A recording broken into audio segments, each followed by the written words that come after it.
Hey everybody, this is going to be a solution for the soccer kick problem, in case we don't have time in class to complete it. So in the soccer problem, we're told we're kicking a goal kick. We're kicking the ball with an initial velocity of 30 meters per second and an angle of 20 degrees. All right, well, I've already drawn a little initial velocity vector here. I'll call that the 30 meters per second, and the angle is 20 degrees. Our first couple questions is to solve for the initial horizontal and vertical velocity components of this kick. So I'll label my Vix over here, V initial y over there. We've got equations for each of these, those equations being the vector equations you can find under your kinematic equations on the reference table.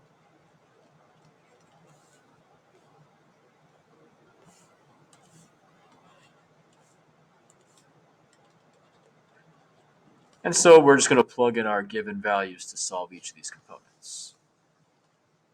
Initial velocity was the 30 meters per second, angle of 20.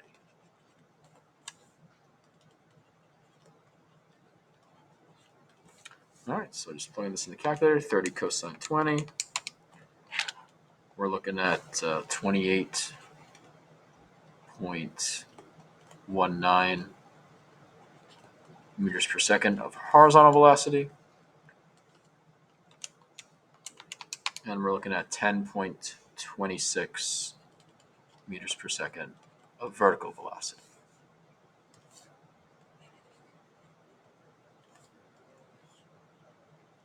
All right, so these are the initial velocity values we will use in our kinematic equations, not 30 meters per second. The only place 30 meters per second belongs is in the range equation, which you'll never have to use for a problem anyway. Okay, so we took care of questions 1 and 2. Question 3 asks for time of flight from initial kick to maximum height. So we have to say to ourselves, what do we know about that maximum height? Here's our initial position. And here's our final position, if we are talking about the maximum height. Well, we know the vertical velocity is 0 there. That's the point where we stop rising and a moment later start falling. So in that case, I'm going to use this first equation, and I'm going to call this vertical velocity 0 at the final position. I'm going to use all this with vertical information. All right, so VF is 0. Initial velocity, again, this is my component of initial velocity. That is 10.26 meters per second. My vertical acceleration is gravity's negative 9.81 value. And the time is my unknown. Okay, a little bit of algebraic rearranging.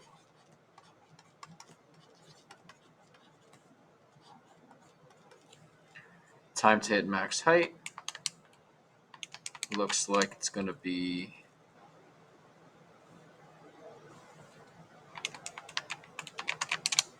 about 1.045. So I'm going to call that 1.05 seconds.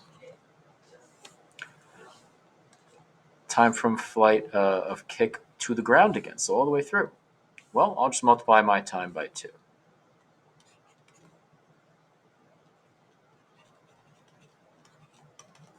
1.05 times 2, that's 2.10 seconds.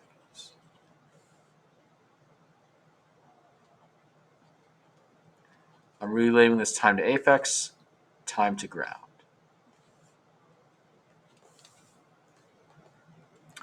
All right, now we want to know the maximum height reached by the ball. All right, well, maximum height, that's still at this top position as my final, but now I'm looking for a distance. Well, I'm going to use the distance equation.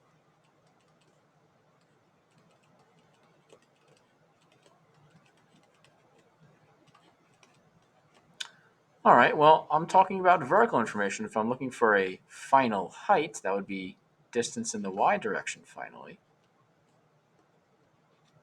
I'm going to call the initial vertical displacement 0 as well, starting on the ground. So my final displacement in the vertical direction will be my initial vertical velocity of 10.26 times the time to reach that point, which is time to apex, 1.05 seconds. Add that to 1/2, negative 9.81 for A in the vertical. There's the time again, 1.05 squared, and that'll tell me my maximum vertical displacement.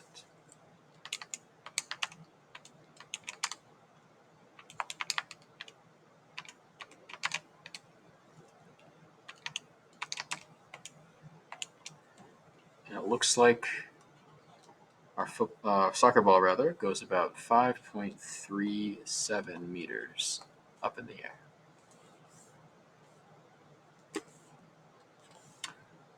Horizontal distance traveled by the ball. Okay, well, I'm going to use the same equation. I'll just use it in the horizontal direction.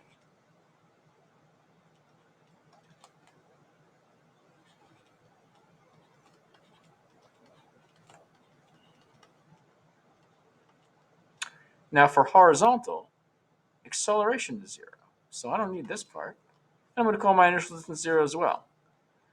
So now my final horizontal distance traveled is my initial horizontal velocity, which is 28.19, times the time to go all the way through from here all the way to here, which is 2.10 seconds.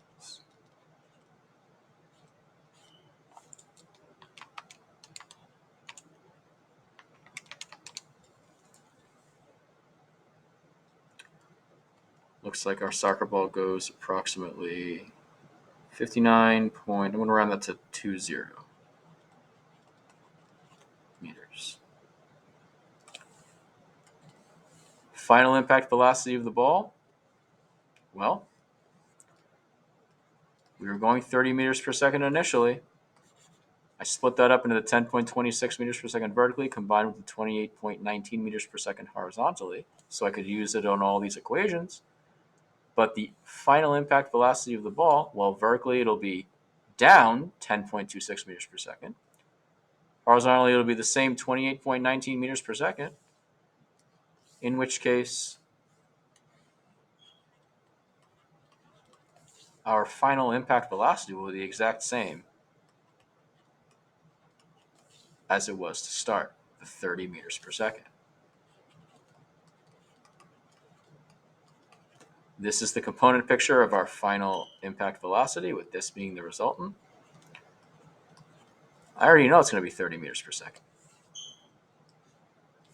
because that's going to be the Pythagorean theorem combination, given that this was a trigonometric combination of the two components with that resultant. The angle in here is going to measure 20 degrees. We have a perfect symmetrical system with a parabola. Initial vertical velocity, final vertical velocity.